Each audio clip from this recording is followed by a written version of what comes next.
Assalamualaikum warahmatullahi wabarakatuh. Perkenalkan, kami dari kelompok 1 izin mempresentasikan hasil diskusi kami yang berjudul Return dan Risiko Portofolio dan Pemilihan Portofolio. Anggota kelompok kami terdiri dari 4 orang. Yang pertama, Alfitri Indah Pertiwi, NIM 1902010129. Yang kedua, Yoga Aditya, NIM 1902010134. Yang ketiga, Hani Ahadiah Maulida, NIM 1902010278. Yang keempat, saya sendiri Hilman Subekti, NIM 1902010425. Yang pertama, return portofolio. Rata-rata tertinggi dari return realisasi masing-masing sekuritas tunggal di dalam portofolio tersebut. Dengan rumus RP sama dengan N sigma T min sama dengan 1 buka kurung WI dikali RI tutup kurung. Yang kedua ada return ekspektasian portofolio. Rata-rata pertimbangan dari return ekspektasian tiap-tiap sekuritas tunggal di dalam portofolio dengan dirumuskan E sama dengan buka kurung RP tutup kurung N sigma T sama dengan 1 buka kurung WI dikali E dikali buka kurung RI tutup kurung. Selanjutnya ada contoh soal. Suatu portofolio terdiri dari 3 macam sekuritas dengan proporsi yang sama, masing-masing bagian 1/3 bagian mesin masing-masing. Data di masa depan, sekuritas pertama 15%, sekuritas kedua 18%, dan sekuritas ketiga 21%. Besarnya return ekspektasian portofolio adalah, jawabannya E dikali buka kurung RP tutup kurung sama dengan sigma 3 T sama dengan 1 buka kurung WI dikali E dikali buka kurung RI tutup kurung. 1/3 dikali 15% ditambah 1/3 dikali 18% ditambah 1/3 dikali 21% sama dengan ketemunya 18%. Resiko portofolio yaitu varian return sekuritas yang membentuk portofolio tersebut. Yang pertama kali ditemukan pada tahun 1950 oleh Harry M. Markowitz, yaitu memenangkan hadiah Nobel di bidang ekonomi di tahun 1990. Dia menunjukkan bahwa secara umum risiko mungkin dapat dikurangi dengan mengembangkan beberapa sekuritas tunggal ke dalam bentuk portofolio. Ke dalam bentuk portofolio tersebut ada 2, yaitu portofolio dengan 2 aktiva dan portofolio dengan banyak aktiva. Portofolio dengan 2 aktiva. Portofolio dengan 2 aktiva ini terdapat 2 aktiva A dan B. Sekuritas A dalam portofolio dengan nilai A, sedangkan sekuritas B portofolio dengan nilai B. Atau di sekuritas B ini terdapat rumus lain, yaitu 1 min A. Return realisasi sekuritas A dan B berturut-turut adalah RA dan RB. Dibagi menjadi 2, yaitu return sekuritas A dan B dan juga return portofolio ekspektasian. Rumusnya ada di samping. Selanjutnya terdapat pengukur risiko.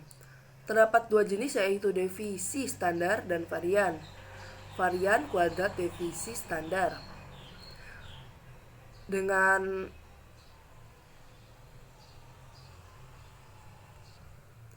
artian adalah mengukur risiko dan beberapa besar nilai-nilai item menyimpang dari rata-ratanya. Dapat rumus pengukur risiko di bawah. Kovarian Terdapat dua jenis, yaitu covariant plus dan covariant minus. Covariant plus yaitu dimana menunjukkan arah yang bersamaan, sedangkan covariant minus yaitu covariant yang menunjukkan arah yang berlawanan. Dengan artian covariant, yaitu adalah pengukur yang menunjukkan arah pergerakan dua variabel. Terdapat dua variabel covariant, yaitu covariant dengan cara probabilitas dengan covariant menggunakan cara historis. Rumus ada di bawah. Selanjutnya ada materi koefisien korelasi, yaitu menunjukkan besarnya hubungan pergerakan antara dua variabel relatif terhadap masing-masing defisiennya. Dengan rumus RAB sama dengan PAB sama dengan covariant dikali buka kurung RA dikali RB tutup kurung dibagi Ohm A dikali Ohm B. Dengan nilai, jika nilai koefisien korelasi plus 1 menunjukkan korelasi positif sempurna.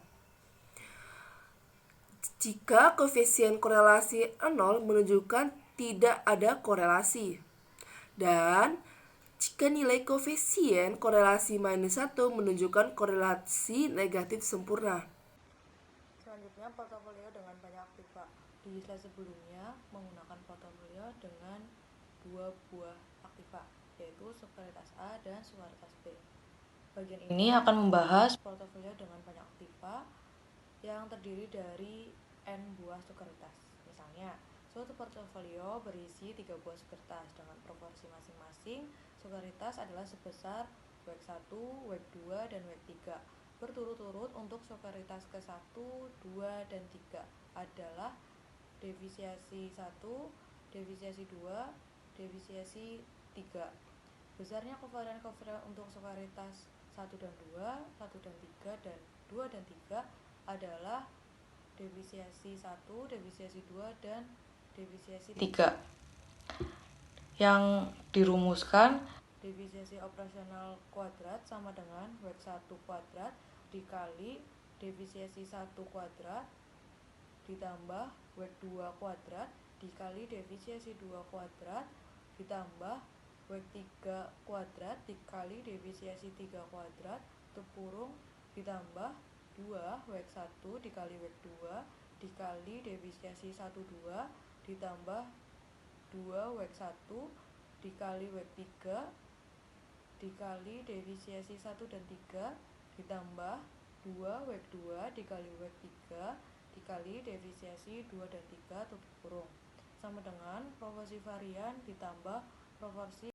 Selanjutnya ada resiko total. Untuk resiko total dibagi menjadi dua, ada resiko yang tidak dapat didiversifikasikan dan resiko yang dapat didiversifikasikan. Resiko total atau total risk merupakan penjumlahan dari diversifiable dan non-diversifiable risk. Resiko total sama dengan resiko dapat didiversifikasi tambah resiko tak dapat didiversifikasi. Atau resiko total sama dengan resiko perusahaan ditambah resiko pasar. Atau resiko total sama dengan resiko tidak sistematik ditambah resiko sistematik. Atau resiko total sama dengan resiko spesifik atau unik ditambah resiko umum.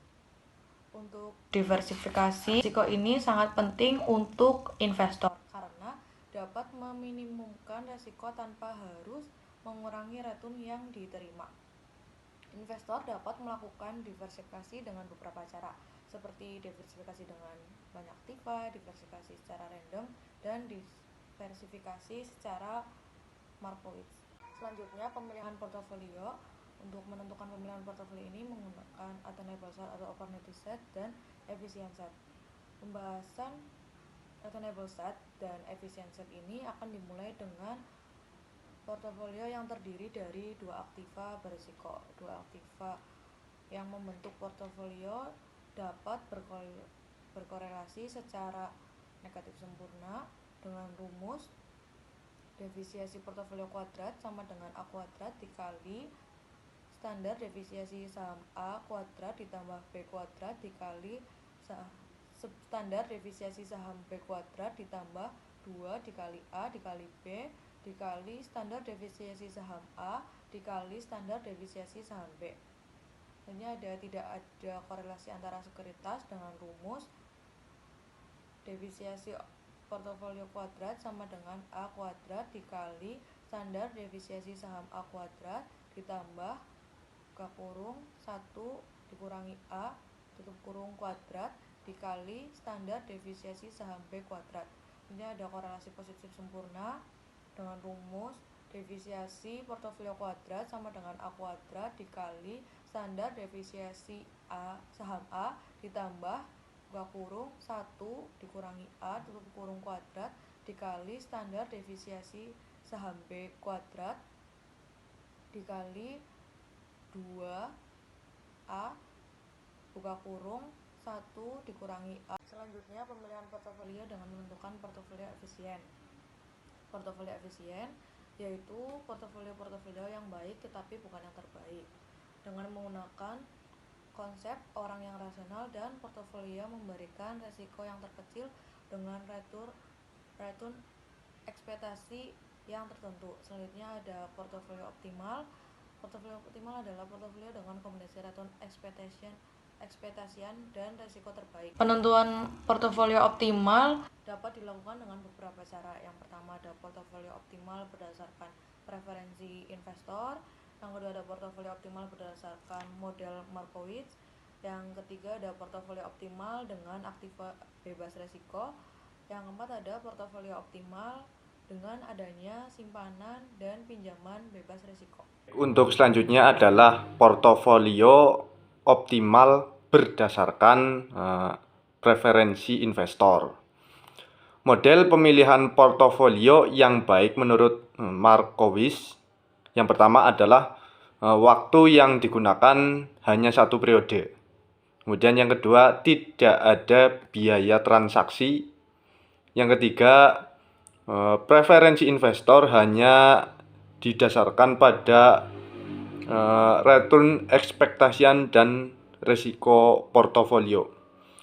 Kemudian yang keempat, tidak ada pinjaman dan simpanan bebas risiko. Selanjutnya, portofolio optimal berdasarkan model Markowitz. Fungsi risiko model Markowitz yang diminimalkan dengan memasang beberapa kendala yaitu 1. Total proporsi yang diinvestasikan sama dengan 1. Kemudian proporsi sekuritas tidak boleh bernilai negatif. Kemudian yang ketiga, jumlah rata-rata seluruh return aktiva atau RI sama dengan return portofolio atau RP. Kemudian portofolio optimal dengan aktiva bebas risiko. Aktiva yang mempunyai return ekspektasian tertentu dengan risiko yang sama dengan 0. Kemudian portofolio optimal dengan adanya simpanan dan pinjaman bebas risiko. Investor dapat memasukkan aktiva bebas risiko ke dalam portofolio efisien aktiva berisiko dalam bentuk simpanan atau pinjaman. Kemudian investor dapat membeli atau menginvestasikan dananya dengan tingkat return bebas risiko. Kemudian alternatif jika investor hanya dapat membeli aktiva bebas risiko tapi tidak meminjam dengan tingkat bebas risiko. Yang pertama, menanamkan semua modalnya ke aktiva bebas risiko. Yang kedua, menanamkan semua modalnya ke portofolio efisien aktiva berisiko. Nah, ini. Kemudian yang ketiga, menanamkan sebagian modalnya ke aktiva bebas risiko dan sebagian lagi ke portofolio efisien aktiva bebas risiko. Sekian presentasi dari kelompok 1. Apabila ada kekurangan atau kesalahan kami mohon maaf.